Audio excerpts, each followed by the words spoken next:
Boruto to Blue Protect Chapter 1 Di-cover oleh Sarada Uchiha dan Boruto. Tertulis dengan babak kedua dimulai.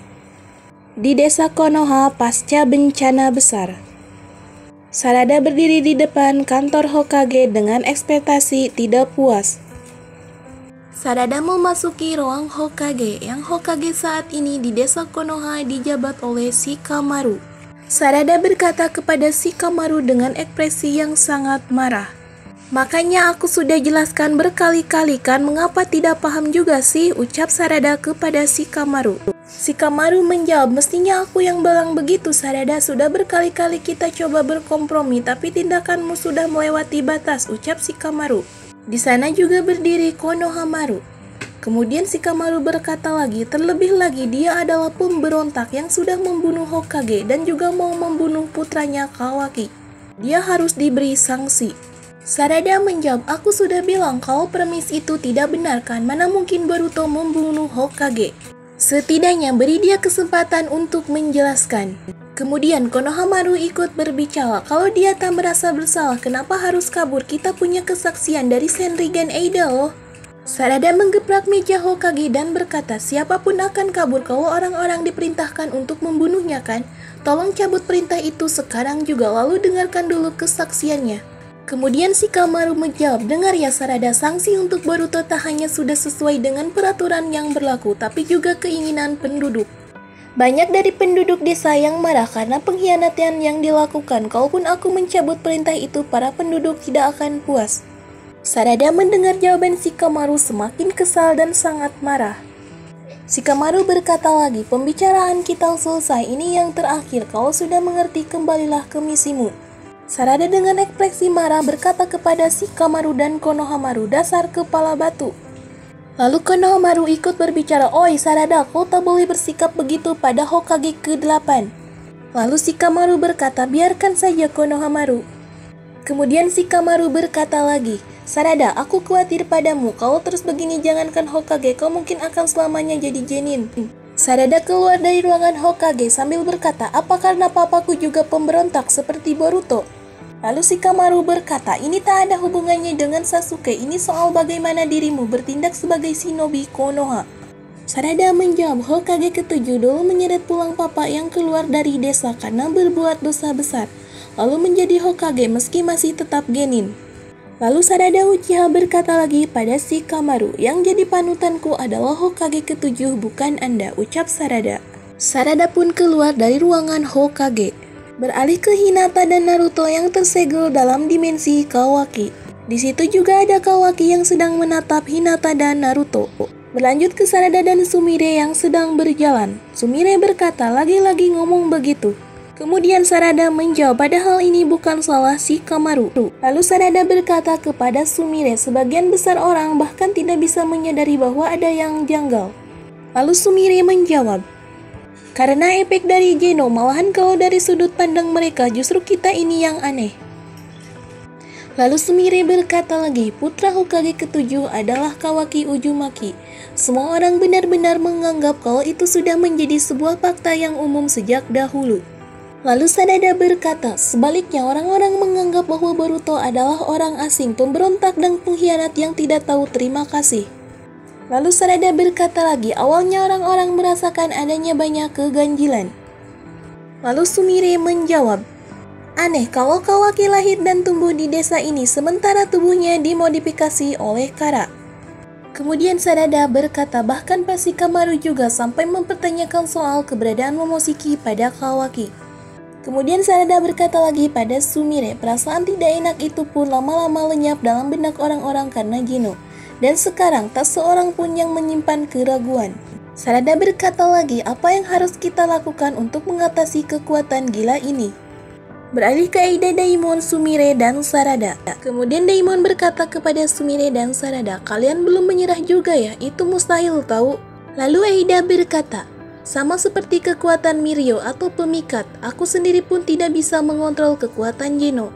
Ya, walau belakangan ini aku jadi semakin mengerti kekuatan itu. Sumire dan Sarada sangat kaget dengan jawaban Eida. Kemudian Sarada berkata, mana mungkin kami menyerah, apa tidak ada informasi baru? Kemudian Eida menjawab, yang aku ketahui saat ini yang memiliki kekuatan untuk mewujudkan keinginan Geno adalah salah satu dari Shinjutsu Otsutsuki. Lalu keinginan Kawaki menciptakan situasi sekarang. Lalu Eida berkata, yang berubah adalah ingatan semua orang. Kekuatan itu menulis ulang ingatan semua orang mengenai Boruto dan Kawaki, dan hasilnya kini posisi keduanya tertukar. Lalu Sarada berkata pada Eida, apa kita tidak bisa mengembalikannya ke semula? Apa tidak ada cara? Lalu Eida menjawab, entahlah, tapi yang jelas orang-orang yang terkena efek Geno tidak akan memahami kalian meski mendengar penjelasan barusan. Lalu Sumire berkata, kenapa? Dan juga Sarada berkata, kalau kita menjelaskannya dengan baik pasti mereka akan paham. Lalu Eida menjawab, coba pikirkan baik-baik, penjelasan itu mungkin justru akan membuat orang-orang berpikir bahwa ingatan kalianlah yang janggal loh. Memangnya siapa yang akan serius mendengarkan cerita kalian itu? Ucap Eida kepada Sumire dan Sarada. Lalu Eida berkata lagi, aku tekankan saja, lebih baik kalian buang pemikiran untuk mengembalikan keadaan ini ke kondisi semula. Masih lebih realistis menulis ulang ingatan itu dengan ingatan lain. Tentu saja pasti ada resikonya. Lalu Sumire berkata, tapi meski begitu ini benar-benar aneh. Eida sedikit kaget dengan perkataan Sumire dan Sarada lalu berkata, kenapa kalian berdua tidak terpengaruh ya? Padahal kalian bukan Otsutsuki. Eida berkata lagi, sama seperti kekuatan Meryou, Geno tidak mempan pada Otsutsuki. Kekuatan itu juga tidak mempan pada Daemon yang punya hubungan darah denganku. Tapi kalian berbeda, kenapa kalian masih bisa mempertahankan ingatan kalian sebelumnya? Tidak daripada itu. Lalu Eida berkata lagi, apa kalian benar-benar tawananku? Sontak Sarada dan Sumire sangat kaget, takut diketahui bahwa mereka berdua tidak terpengaruh. Tiba-tiba Sumire mengingat perkataan Shikamaru, yang mana Shikamaru berkata, dengar ya, pokoknya jangan sampai ketahuan, terutama oleh Daemon. Yang mana Shikamaru juga berkata pada Sumire, faktanya kekuatan Meryou tidak berefek pada kalian. Dan itu berarti kalian berada di posisi bisa membunuh Eida. Kalian paham maksudnya kan? Kalau sampai mereka tahu, nyawa kalian bisa saja melayang. Lalu Sumire berkata kepada Eida, aduh kau ini, kami sudah bilang berkali-kali kan, aku dan Sarada cuma tidak memperlihatkan efeknya saja. Lalu Sumire berkata lagi pada Eida, habisnya mana mungkin ada orang yang tidak menjadi tawanan Eida kan? Kemudian Eida berkata kepada Sarada dan Sumire, iya sih, aku juga berpikir begitu. Daemon menatap Sumire dan Sarada. Kemudian Sarada berkata kepada Eida, iya kan? Beralih kepada Kawaki yang sedang menatap desa Konoha. Terlihat ada Mitsuki bersama Kawaki juga. Kawaki berkata, sembunyikan nafsu membunuhmu Mitsuki. Bikin sesak saja. Kemudian Mitsuki berkata kepada Kawaki, Boruto pasti masih mengincar nyawamu dan lagi dia Otsutsuki sama sepertimu. Bisa saja dia memiliki teknik untuk menghilangkan cakra dan diam-diam membuntutimu. Kemudian Kawaki berkata kepada Mitsuki, Kawaki berkata, seandainya dia datang ke desa, aku pasti langsung merasakan hawa keberadaannya. Kalaupun dia bisa lolos dari tim pendeteksi, dia tidak akan bisa menipu mataku. Kau tahu itu kan? Mitsuki berkata kepada Kawaki, aku ingin melindungimu, akan kubunuh dia dengan tanganku ini. Kemudian Kawaki berkata kepada Mitsuki, terserah, lakukan saja semaumu, tapi jangan mengikutiku ke sana kemari seperti orang gila, merusak pemandangan saja, ucap Kawaki kepada Mitsuki. Kemudian Mitsuki berkata kepada Kawaki, Kawaki, kau ini? Tiba-tiba tim pendeteksi menghubungi Kawaki. Kawaki, di sini regu pencari, kami menemukan Sumiyaka di dinding luar. Kawaki berkata kepada tim pendeteksi, tempatnya? Tim pendeteksi berkata kepada Kawaki, di sebelah timur distrik C. Kemudian Kawaki berkata, tetaplah siaga, aku akan segera ke sana. Mitsuki melihat Kawaki yang terbang. Kawaki pun terbang melesat ke arah para Sumiyaka itu berada. Menatap Kawaki yang terbang, lalu Mitsuki berkata, kau adalah matahari yang menyinari bulan sepertiku. Benar begitu kan Kawaki, ucap Mitsuki. Beralih kepada Himawari Uzumaki yang sedang berlatih dengan Chocho Akimichi. Chocho dan Himawari sedang berlatih begitu keras. Himawari menyerang Chocho dengan shuriken. Chocho pun menyerang balik Himawari dengan merubah dirinya menjadi bola. Himawari pun terpental oleh serangan Chocho. Namun Chocho dengan sigap menyelamatkan Himawari.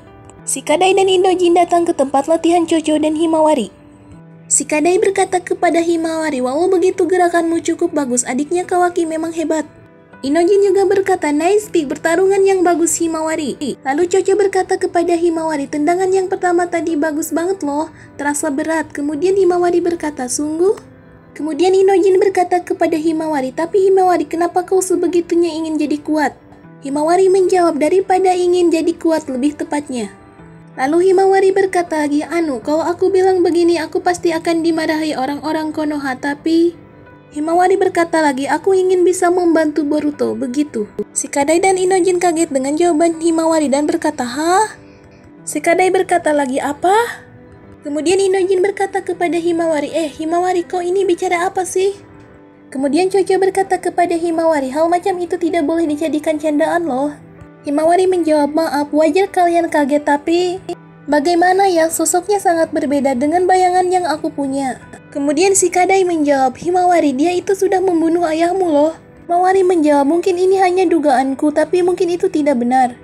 Lalu Himawari berkata, "Dengan mata kepalaku sendiri, aku melihatnya mempertaruhkan nyawa demi melindungiku dan ayahku. Rasa orang seperti itu tidak mungkin membunuh ayah." Kemudian Himawari berkata lagi, "Pasti dia punya alasan, kalau benar begitu sekarang Boruto pasti sangat kerepotan."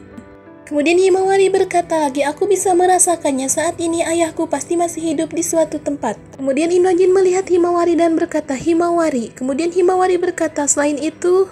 Beralih kepada Kawaki dan tim pencari. Tim pencari berkata, "Sip, yang barusan itu Sumeaka terakhir yang kami temukan di sekitar sini. Makasih Kawaki." Kemudian Kawaki berkata kepada tim pencari Konoha, "Konoha lolos dari bencana karena Boruto tidak ada di desa, bisa dibilang mendingan." Kemudian salah satu shinobi Konoha berkata kepada Kawaki, "Seandainya mereka saling menghancurkan satu sama lain." Kawaki berkata, "Oi, diamlah." Kawaki menarik salah satu baju dari shinobi Konoha. Lalu shinobi Konoha itu berkata, "Apa sih?" Kawaki berkata kepada shinobi itu, "Di belakang lehermu ada Sumeaka yang menempel." Shinobi itu berkata, Kemudian Kawaki berkata, "Sejak kapan? Apa kau sama sekali tidak sadar?" Shinobi itu berkata, "Entahlah, aku sama sekali tidak tahu." Beralih kepada Shikamaru dan Kawaki yang sedang berbicara. Shikamaru berkata, Apa ada juga yang lain?" Kemudian Kawaki berkata ke Shikamaru, "Aku baru mau mulai mencarinya. Pokoknya kumpulkan semua orang yang mencari Sumeaka di satu tempat. Tidak ada cara selain menyusutkannya satu demi satu. Begitu kita menemukannya." Lalu Shikamaru berkata, "Kod sialan, apa yang dia inginkan?" Kemudian Kawaki berkata kepada Shikamaru, "Tolong cepat lakukan Shikamaru. Hanya ini yang bisa kita lakukan sekarang." Beralih kepada para shinobi yang sedang berbicara mengenai hal yang terjadi. Para Sumeaka terus datang dan menyerang desa Konoha. Beralih ke tim sensor yang merasakan reaksi cakra baru. Para Sumeaka terus berdatangan ke desa Konoha dan menyerang semua orang. Salah satu shinobi berkata, "Di sini kepolisian, mohon segera kirimkan bantuan." Para Sumeaka terus berdatangan dan menyerang semua warga desa Konoha. Beralih kepada Shikamaru dan Konohamaru. Konohamaru berkata, "Tiba-tiba muncul di beberapa lokasi secara bersamaan. Sudah ada korban dari warga sipil juga." Lalu Shikamaru berkata kepada Konohamaru, "Cepat mulai evakuasi orang-orang yang tidak bisa bertarung. Lalu kirimkan mereka yang bisa bertarung ke lokasi terdekat." Kemudian Shikamaru berkata, "Apa yang ingin kau lakukan di saat seperti ini, Kod?" Beralih kepada Kawaki yang sedang bertarung dengan Sumeaka dan melindungi warga desa Konoha. Kawaki berkata pada warga Konoha, "Cepat lari, ikuti instruksi para shinobi." Para warga pun berlari terburu-buru dan saling dorong-mendorong. Beralih ke Sarada yang sedang bertarung dengan Sumeaka. Sarada menendang perut Sumeaka. Sarada berkata, "Sumeakanya kok, dari mana mereka muncul?" Sarada melihat tanda cakar yang menempel di tubuh Sumeaka dan membuat Sumeaka itu mudah keluar masuk. Tiba-tiba Sarada dikepung oleh para Sumeaka. Sarada berkata, "Mereka bisa berpindah tempat lewat satu sama lain, ini seperti Sumeaka." Tiba-tiba Kod keluar dari salah satu tubuh Sumeaka.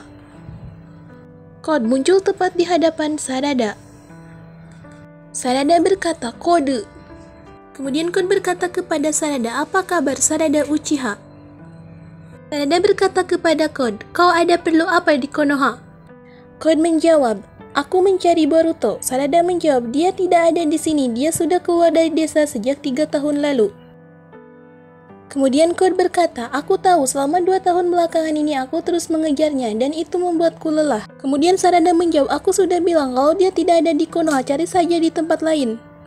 Kod menjawab, "Biar ku perbaiki, sepertinya pemilihan kataku salah. Aku memutuskan berhenti mencarinya, makanya aku datang ke Konoha." Kod berkata lagi kepada Sarada, "Akan kubuat mantan teman-teman yang tak pernah bisa dilupakan untuk memanggil dirinya." Kemudian Code berkata lagi kepada Sarada, pertama-tama dimulai dari kau, perdengarkan suara teriakan yang bagus supaya bisa sampai di telinganya. Tiba-tiba Boruto datang dan mendarat di wajah Code.